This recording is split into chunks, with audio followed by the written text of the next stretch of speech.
This is a poem that I wrote and it's called At the Shows.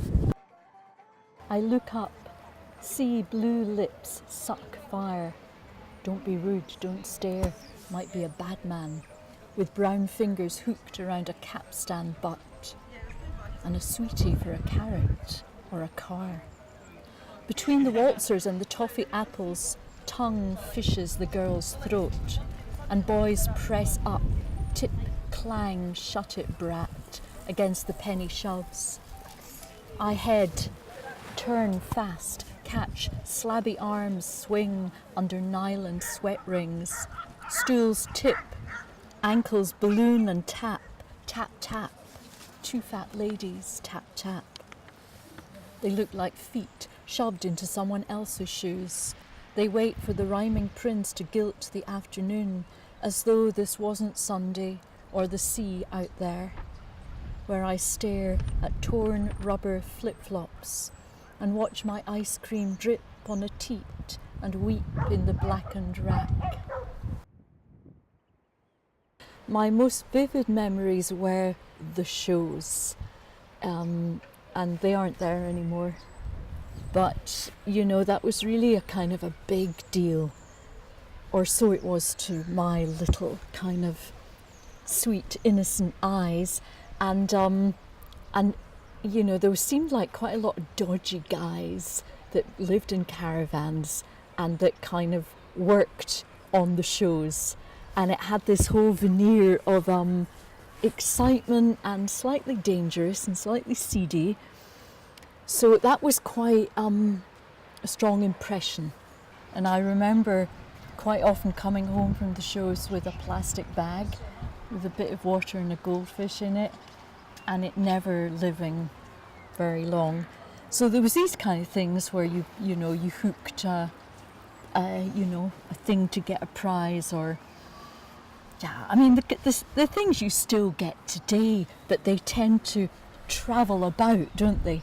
These kind of things. Whereas along at the prom there, it was there all the time. But I do have, hazy memories of being a little girl. I have memories of stewed tea and, chips and things like that in cafes, where now it's all these fancy cafes. But it was not fancy at all in that way. I also remember that the beach was not that clean and that there was a lot of black sand. And in fact, you still get remnants of that. And it's almost like coal dust. And I wonder whether, because over there would be the old mining places of Weems and such like. But certainly I remember a lot of black sand, especially along Seafield. Because we lived kind of up from Seafield.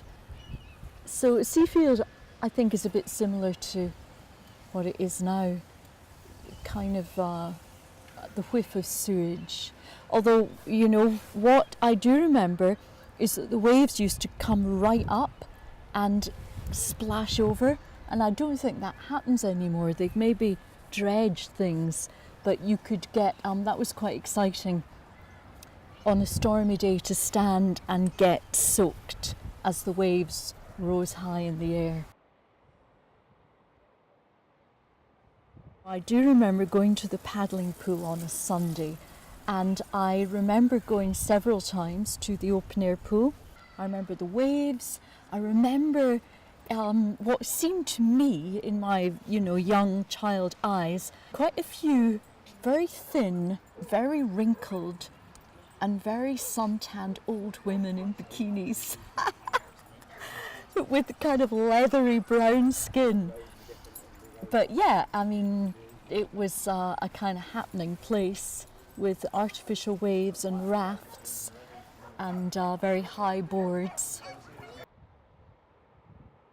If I just look back, and I'm talking 50 years ago, I probably in my childhood met Portobello not at its best. I think it had its heyday and it was a bit run down, I think. And I went to school in Duddingston, and I went to high school in Portobello. So I grew up with, Arthur's Seat behind and the the sea in front, and I suppose a sense of space. It was like growing up in Edinburgh, but you'd call it going uptown on a Saturday, walk along the prom on a Sunday. When the pigeon flies off too soon, I suggest to my friend taking photographs that she snap the woman on the bench, who's delighted, and holds her rusty fluffy dog in her lap. She beams straight at us, as though she has known us all her life, as though this is our happy granny at the beach. She is a bright scene, with white styled hair and red smiling lips. Even the raw eczema on her cheek beams like rouge. Taken, she shows us how she's got the body that she had at 20, 78, she says, snapping apart the fasteners on her black leather jacket, heralding her figure like a drum roll. She shows us how she had to take in her lime green cord trousers at the back, and says her sister's built like the side of a bus. She says the postie will know her, everyone does. She's been in Porty all her life. Her name is her address. Then she's back on her bench, facing the Tower amusements, patting her dog, facing the sea and smiling. It's no like it used to be though, no since everybody started to go to Spain. But I love it. And she said she loved us too. Love yous, she called. We saw her later, sheltering from the rain in the doorway of the amusement arcade, still smiling, as though it didn't occur to her to go in.